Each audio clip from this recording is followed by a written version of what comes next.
Hello गाइजहरू सबैजनालाई स्वागत छ मेरो नयाँ ब्लगमा। आज चाहिँ हामी पाथिभारासम्म जानेछौँ। यो हो हेटौँडा 11 थाना भर्याङमा रहेको बुद्ध पार्कको दृश्यहरू पनि देख्न सक्नुहुनेछ तपाईहरूले।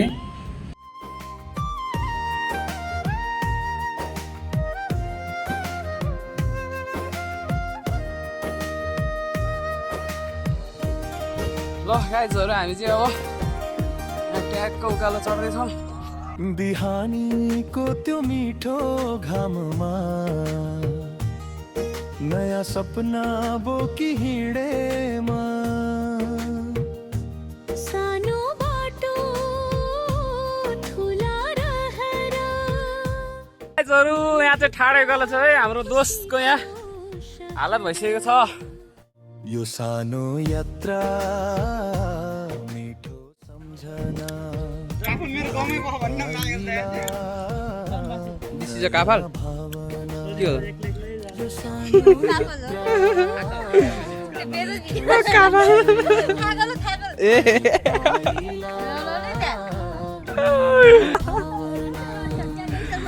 ल ल बाई बाई। बाटैमा सोल्टिनी भेटेर एकछिन सोल्टिनीसँग गफा पनि गऱ्यौँ। जरा इस जग्गाको त देखिए या यो चाहिँ बतासे डाँडा रे गाइजहरू। कहाँ चल्यो बतासे? कानमा केही भन्यो समयले फेरि मुस्कान दियो सिम्छनलाई अङ्गालेर आफ्नै हामी चाहिँ अब पुग्न लागिसक्यौँ। अब पाथिभारा टेम्पल। यो सानो यात्रा मिठो सम्झना हरेक पाइला। फाइनल्ली अब हामी मन्दिर पनि आइपुगिसक्यौँ। अब हामी चाहिँ पूजापाठ गरेर फर्किनेछौँ। सम्झना हरेक पाइला नयाँ भावना।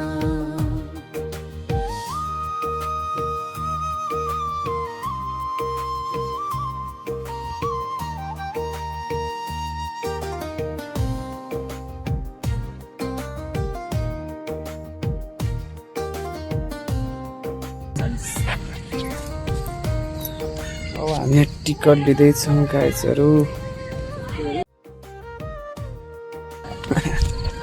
अब हामी चाहिँ यहाँबाट भ्यू टावरमा जानेछौँ।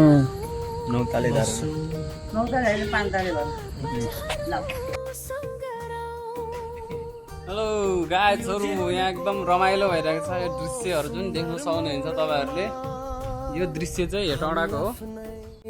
रङ्ग भरौँ यो सानो यात्रा मिठो सम्झना हरेक पाइला नयाँ भावना। ओ सानो यात्रा मिठो सम्झना। हेलो गाइजहरू, अब हामी चाहिँ यहाँ मन्दिरबाट फर्किसकेका छौँ। अब चाहिँ हामी घर जाँदैछौँ। ल बाई बाई गाइजहरू। हामी चाहिँ अब श्री पाथिभारा माताको दर्शन गरेर हामी चाहिँ फर्किसकेको अवस्थामा छौँ है गाइजहरू। ल ओके बाई बाई गाइजहरू। नेक्स्ट भिडियोमा भेटौँला। By by.